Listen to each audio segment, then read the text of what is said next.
다시 시작할게요. 할렐루야. 네. 오늘 우리가 레위기 16장을 같이 읽었습니다. 참 이 말씀을 통해서 하나님의 은혜가 넘치게 되시기를 바랍니다. 모세오경은 구약 성경에 아주 기초가 되는 중요한 성경입니다.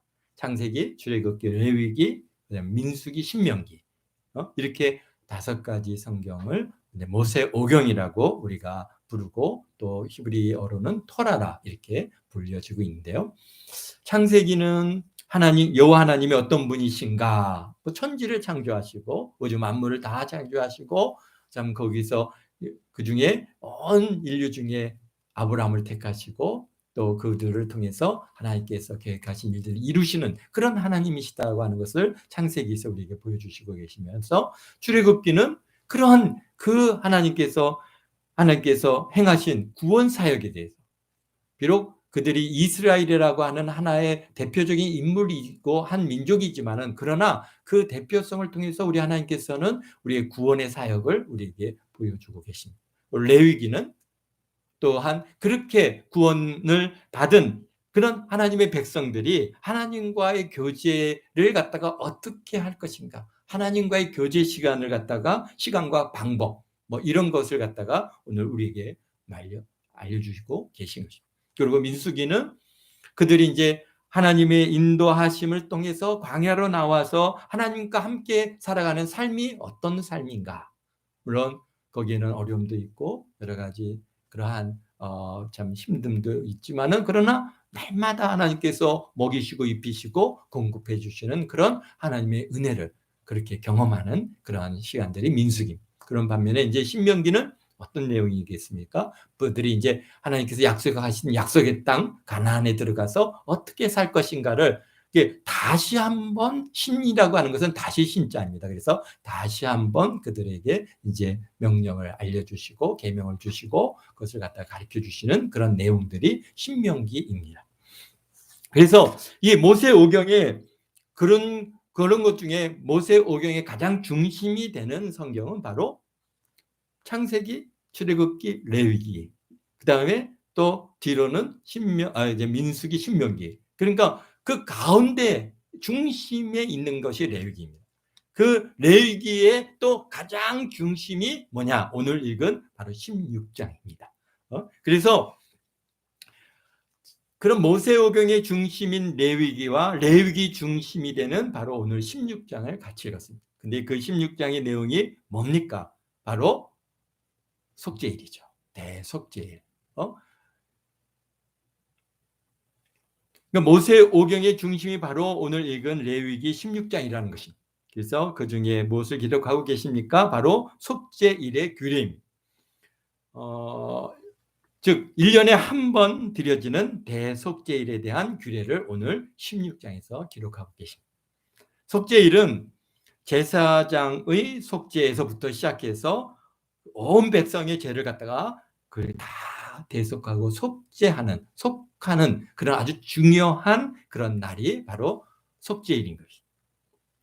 물론 죄를 깨달은 자는 속죄제를 하나님 앞에 드림으로써 죄를 속함을 받고 정결하게 되지만은, 그러나 깨닫지 못한 죄들, 또 죄를 알면서도 또 숨기는 것들도 있을 수 있겠고요. 또 환경이나 처지가 성전에 나갈 수 없음으로써 죄 사함을 받을 수 없고 성결케 될 수 없는 그런 사람들이 있습니다. 그러기에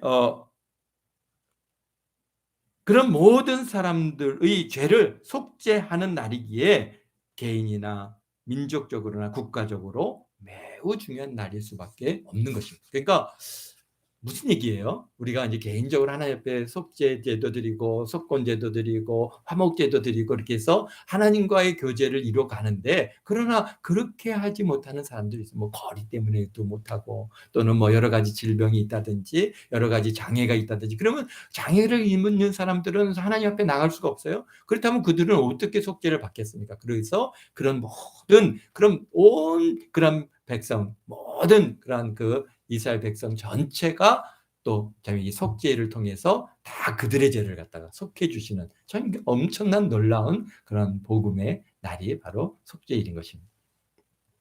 근데 그 날이 언제냐? 우리가 사용하고 있는 달력으로 보면은 10월 10일입니다. 그러니까 유월절로부터 유월절이 보통 유대인의 달력으로 보면 유월절이 이제 어떤가? 그 해의 첫 해니까 첫 해로부터 일곱째 때는 일곱째 달 되는 그러한 날에 열흘째 되는 날이 속죄일인 것이죠. 그러니까 보통 유월절이 3월하고 4월 사이에 이렇게 유월절이 있는데요. 그러니까 그로부터 이제 7개월이 지나면은 7달이 지나면은 10월인 거죠. 그러니까 우리의 달력으로 보면 뭐 정확한 날짜는 아니지만은 그러나 대략적으로 10월 10일경에 그 언제 그게 속죄일이라고 여기에 29절에 말씀하고 계십니다. 너희 영원히 이 규례를 지킬지니 일곱째 달 곧 그 달 10일이 너희가 스스로 괴롭게 하고 아무 일도 하지 말며 그렇게 하면서 속죄일로 정하신 날입니다. 그러니까 속죄일은 한 번 제사장이 뭘 할 수 있는 날이에요? 지성소에 들어갈 수 있는 날입니다. 그러니까 여기서 보니까 아론의 두 아들이 죽은 다음에 모세를 부르셔서 이제 아론에게 이렇게 이제 지시를 내려 주셨고, 그래서 그 아론이 이제 그의 지시를 따라서 그러한 일을 행하게 되는데요. 근데 아무 때나 이제는 지성소에 들어오지 말라는 것이죠. 왜? 지성소 안에 뭐가 있습니까? 속죄소가 있죠. 속죄소는 어디 있는 겁니까? 바로 언약궤 위에 놓여 있는 위판이 바로 이제 그 판을 속죄소입니다. 거기에서 죄를 속하는 곳이고, 그 속죄소에는 뭐가 있습니까? 그룹, 천사 두 그룹이 다 속죄소를 내려다보고 있는 그런 형상으로 만들어진 곳이 바로 속죄소인데, 그곳에 하나님께서 어떻게 했다는 게 구름 가운데 거기에 임재하시는 장소이기 때문에 거기를 아무나 함부로 들어왔다가 어떻게 된다고요? 죽는다는 것이죠. 그의 아들, 우리 아론의 아들들도 죽었던 것처럼 함부로 들어가면은 죽을 위험성이 있으니까 아무 때나 들어오지 말고 1년에 한 번 들어오는데, 그냥 들어오면 안 되고요. 어떻게 들어가야 돼요? 속죄 제물로 잡은 숫송아지와 그 다음에 순염소의 피를 가지고, 그 다음에 또 거기에 뭘 가지고 들어가요? 분향을 갖다 향을 그 제단에서 불을 넣고 거기에다가 이제 향품을 넣어서 향품을 넣으면 이제 불이 타니까 막 향이 올라가는 거죠. 그래서 그 분향, 향로와 함께 가지고 들어오라는 거예요. 그래서 거기서 향을 피워서 거기에 그 가득하게 향이 이제 피어지고 채워지면은 그 향연이 쫙 올라가면서 거기에 뿌옇게 채워져서 뭐가 가려져야 돼요? 속죄소가 가려지게 하란 말이에요. 그렇지 않으면은 어떻게 한다는 거예요? 죽는다는 거예요. 이게 뭐 그냥 이게 그냥 단순히 그럴 수 있다가 아니라 그냥 하나님께서 그냥 바로 치시는 걸 갖다가 보았기 때문에 이거는 그 앞에 나가는 것이 얼마나 두려운 일인지를 갖다가 우리가 알아야 됩니다. 왜? 조금만 잘못하면은 그냥 하나님께서 그냥 거기는 왜? 거룩한 곳이기 때문에 하나님께서 임재하신 것. 그래서 들어가서 이제 숫송아지의 피를 오른쪽에 뿌리고, 그 다음에 속죄소 위에 7번을 갖다가 손가락으로 찍어서 7번 뿌리고, 그 다음에 똑같이 순염소의 피도 거기에서 뿌리고, 그 다음에 속죄소 위에 뿌리고, 그렇게 해서 그렇게 하면 어떻게 하는 거예요? 온 백성의 죄를 속하겠다 말씀하십니다.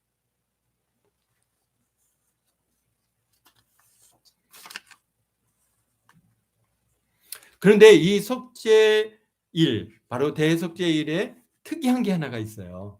뭐 우리가 보면은 다른 속죄제를 통해서 하나님께서 모든 그러한 뭐 송아지를 잡아서 각을 뜨고 그것을 갖다가 이제 속죄 제물로 드리고, 또 여기 보면 양을 잡아서 양은 번제물로 잡고, 그렇게 해서 다 불러 태우는 그런 과정들은 이미 속죄 제물, 속죄제와 그 다음에 속건제와 화목제를 갖다가 통해서 또 번제를 통해서 많이 이제 우리가 훈련이 되어졌고 알고 있는 내용인데, 그런데 유독 우리 16장에서는 다른 데서 나오지 않는 아사셀이라고 하는 그러한 말씀이 나옵니다.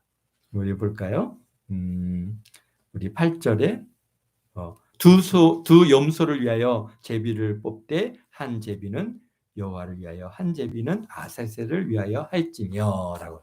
그러니까 이 대속죄 일의 특이한 것은 숫송아지와 염소를 데려올 뿐만 아니라 두 마리의 이제 양을 갖고 올 뿐만 아니라 두 마리의 염소를 갖고 와서 회막문 앞에 딱 거기다가 이제 묶어 놓고 있습니다.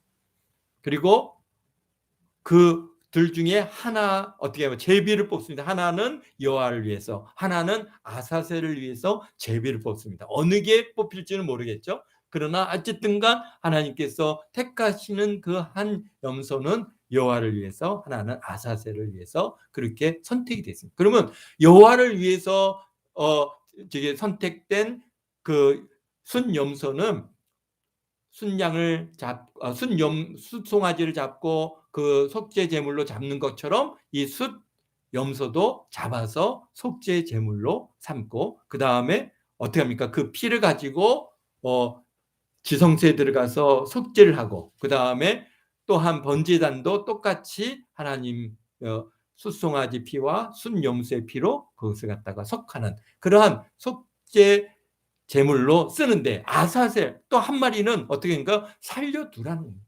살려둬서 모든 이제 지성소와 그 다음에 번제단과 모든 회막을 갖다 다 성결케 하고 속죄가 다 마쳐진 다음에, 그리고 이제 여기 보니까 20절입니다. 지성소와 회막과 제단을 위하여 속죄하기를 마친 후에 살아있는 염소를 드리되. 어떻게 합니까? 아론은 그의 두 손으로 살아있는 염소 한 마리 안수하여 이스라엘 자손의 모든 불의와 그 범죄한 모든 죄를 아뢰고 그 죄를 염소의 머리에 두어 미리 정한 사람에게 맡겨 광야로 보내지니. 그렇습니다.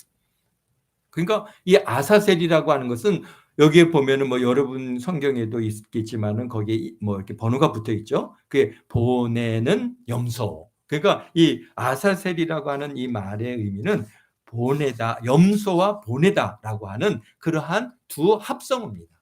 그래서 내어 보냄의 염소, 이런 말을 갖고 있는 거예요. 그런 음가를 갖고 있고 그 뜻은 보냄을 받은 염소라는 것. 그러니까 보내진다는 거예요. 그러니까 아사셀이라고 하는 것은 염소와 그 다음에 보내다가 합성된 단어입니다. 그래서 뭐 특별한 어떤 저게 의미가 있는 게 아니라, 그러니까 아사셀이라고 하는 것은 그 음가를 그대로 여기다가 음역을 한 겁니다. 그래서 그냥 아사셀이라고 부르는 거예요. 보냄을 받은 또는 보내는 염소. 그 사람들이 이 염소는 보내는 염소야. 이거는 하나님께 드려지는 제물이야. 그렇게 이제 나눠진 것이죠. 근데 이 아사셀을 갖다가 어떻게 하느냐, 어떻게 보내느냐? 보낼 때 모든 회막과 제단을 갖다 다 속함을 마친 후에 이제 여기 아론인데요. 이제 앞으로는 뭐 아론이 계속 있는 게 아니죠. 이제 대제사장이 이제 가서 그 염소의 두 손을 탁 얹고 안수를 합니다. 안수를 하면서 뭘 합니까? 모든 여기에 모든 이스라엘 자손의 모든 불의와 그의 범한 모든 죄를 아뢰입니다. 그러니까 우리 민족이 하나님 앞에 이러이러한 범죄를 했습니다. 하나님 앞에 신실하지 못했습니다. 거룩하지 못했습니다. 뭐 여러 가지 죄를 지었습니다. 이런 그 민족에 갖고 있는 모든 죄를 갖다 그 앞에 이렇게 아뢰고, 그래서 안수하여 그 죄를 갖다 다 어디에? 그 아사셀 염소의 머리에 거기에 두고, 그래서 지금은 이제 여기에는 없지만은 그 어떻게 했냐면 붉은 끈을 갖다가 염소의 뿔에 이렇게 칭칭 감아서 묶어놓습니다. 그래서 그곳에 뭐가 있습니까? 지금 온 민족의, 이스라엘 모든 민족의 죄가 거기에 탁 전가가 됩니다. 그러면은 이제 그 다음에는 어떻게 합니까? 미리 정한 사람을, 당신이 이 아사셀 염소를 끌고 가라, 이렇게 정한 사람한테 주어집니다. 그러면 이제 그 사람이 그 아사셀 염소를 끌고 어디로 갑니까? 광야로 나갑니다. 광야로 나가는데, 광야가 이스라엘의 광야를 갖다가 이제 우리가 뭐 지난 그 성지 수련회 때 다녀와 봤지만요, 아주 이스라엘은 특이한 그러한 지형을 갖고 있습니다. 우리가 아무리 가봐도 광야 이런 우리가 뭐 어디 우리가 사는 이 땅은 그런 뭐 절벽을 만난다든지 거친 광야를 만난다든지 이런 것들을 지금 우리가 사는 이 대한민국에서는 참 만나기가 어려운데요. 그곳은 조금만 나가도 이제 아주 그냥 광야가고 그다음에 가다가 막 깊이 그렇게 파여 있는 그러한 지형들을 갖다가 만납니다. 그러니까 그것은 굉장히 절벽과 같이 그렇게 아주 높은 그러한 이제 막 패여 있는 그런 곳인데요. 그곳이 이렇게 절벽이 어떠냐 단순히 뭐 이렇게 부드러운 흙으로 된 게 아니라 거기는 아주 보면은 그 나사렛 예수님께서 밀쳐서 떨어뜨려 죽이려고 했던 그 나사렛에 있는 절벽산에 올라가 보니까요.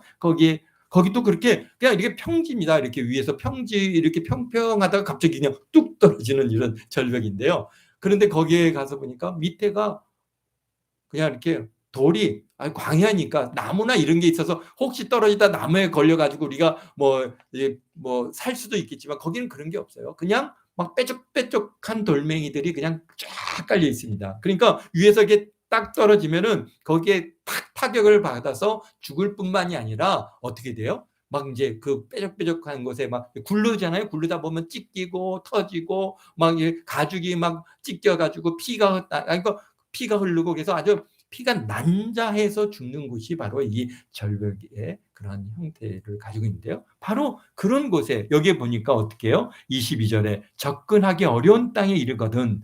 접근하기 어려운 땅이 어디겠어요? 절벽이죠.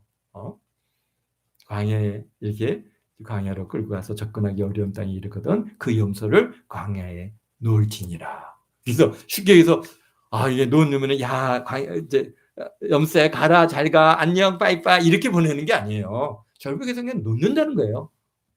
그러니까 거기서 놓으면 어떻게 되겠어요? 떨어져서 찢기고 터지고 그렇게 해서 죽는 겁니다.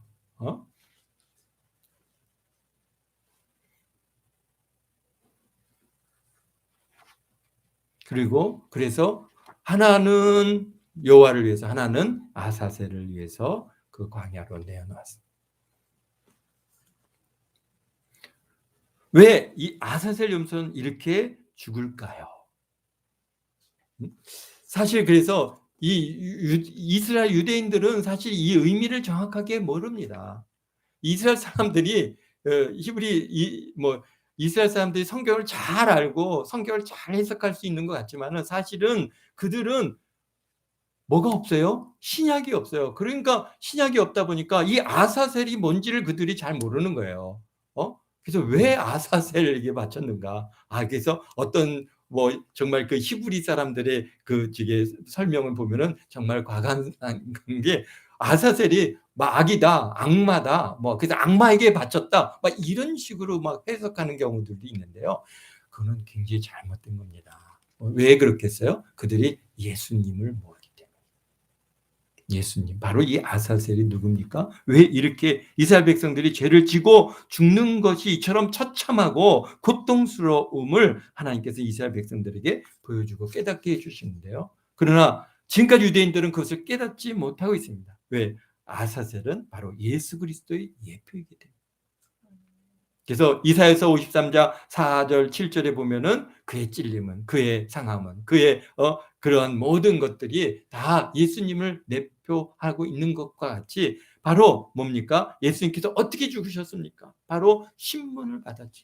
신문을 받으셔서 그리고 어떻게 합니까? 채찍에 맞으셔서 살이 찢겨나가고 피가 흘러 마치 이 아사셀의 염소가 그곳에서 굴러 떨어지면서 찢겨지고 피가 흘러지는 그 모습이 그대로 그 예수님의 그 모습과 바로 이어진 또 어디랍니까? 저 멀리 광야로 끌고 나가서 그곳에서 그렇게 버려진 것처럼 우리 예수님께서도 영문받거든 어디에 골고다 언덕으로 깔려가셔서 거기에서 십자가에 못 박혀 죽으셨어요.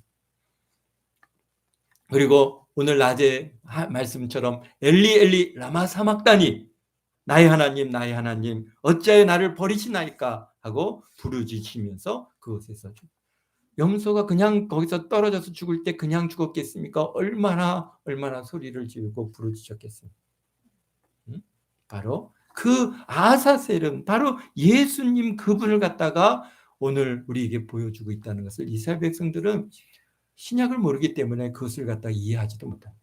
그냥 그들은 지금도 아사셀 갖다가 지금 물론 그들에게 있어서 속죄일에 이런 제사가 지금 회복되지 않았기 때문에 그렇게 드려지지 못하지만은 그 전에 하여튼간 그들이 매년마다 아사셀을 갖다가 드리면서도 그게 오늘 우리에게 주신 예수 그리스도께서 그렇게 고난을 받으시고 그 모든 죄를 다 짊어지시고 바로 아론이 안수하여서 그 모든 죄를 그 아사셀 염소에게 전가한 것처럼 우리 예수님께서는 온 인류의 죄를 다 짊어지시고 그 십자가에서 죽으실 때 그게 뭐라 엘리 엘리 라마 사박다니 그렇게 부르짖으신. 그래서 하나님께로부터 버리심을 당하심으로 예수님께서 부르짖고 계신 것입니다. 오늘 히브리서 9장 11절을 같이 읽음으로써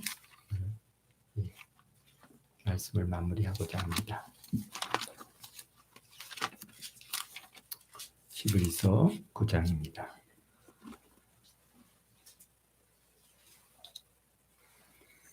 그렇습니다. 그리스도께서 장래 좋은 일의 대제사장으로 오사 손으로 짓지 아니한 것 곧 이 창조에 속하지 아니한 더 크고 온전한 장막으로 말미암아 염소와 송아지의 피로 하지 아니하고 오직 자기의 피로 영원한 속죄를 이루사 단번에 성소에 들어가셨느니라. 아멘.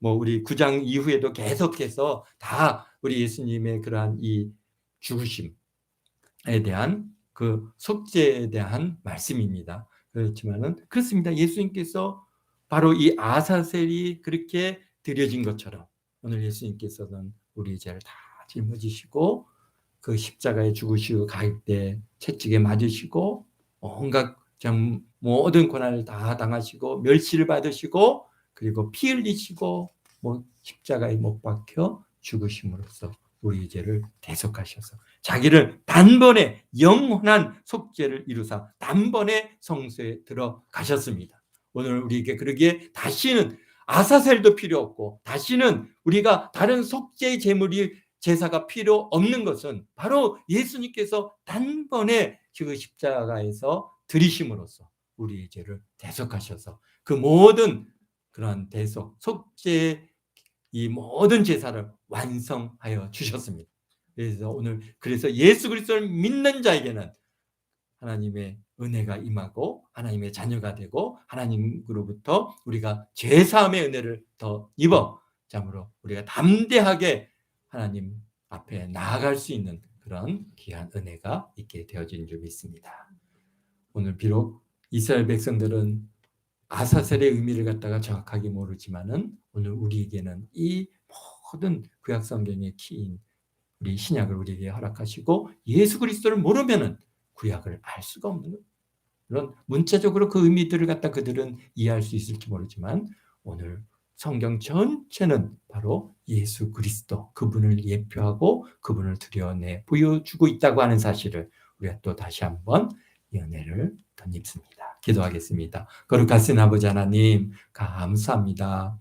오늘 우리가 레위기 16장을 통하여서 참 속죄의 큰 의미를 다시 한번 생각해 볼 수 있는 은혜를 주셨음을 감사합니다. 우리 아사셀로 구별되어 드려지는 이 염소 참으로 그가 온 이스라엘 백성들의 죄를 짊어지고 아버지 하나님의 저 광야로 나가서 그곳에서 아버지 하나님이여 버려지고 피 흘리고 찢기고 아버지 하나님이여 죽어가는 이 희생의 제물을 우리가 아버지 하나님 다시 생각할 때 우리 예수님께서 우리의 죄를 대속하기 위해서 이 땅에 오셔서 우리의 모든 죄를 다 짊어지시고 채찍에 맞으시고 피 흘리시고 고난받으시고 십자가에 못 박혀 죽으심으로 우리의 죄를 대속하사 하나님의 자녀로 우리가 아버지 나아갈 수 있는 귀한 은혜를 허락하여 주셨음을 감사합니다. 참으로 주신 이 은혜에 감사하여 날마다 날마다 기쁨으로 감사함으로 주님 앞에 서는 그날까지 살아가는 우리 모두가 되게 도와주시고, 이 한 주간도 아버지 하나님의 이 놀라신 그 은혜를 우리 마음에 새기고 또 새기고 또 새기고, 아버지 하나님이여 우리 로마서 8장을 우리 마음에 다시 품고 아버지 하나님이여 참으로 이 한 주간을 승리하며 우리 일생을 승리하는 우리 모든 동안교회 성도들 다 되도록 축복하심을 감사하며 예수님의 이름으로 기도하옵나이다. 아멘.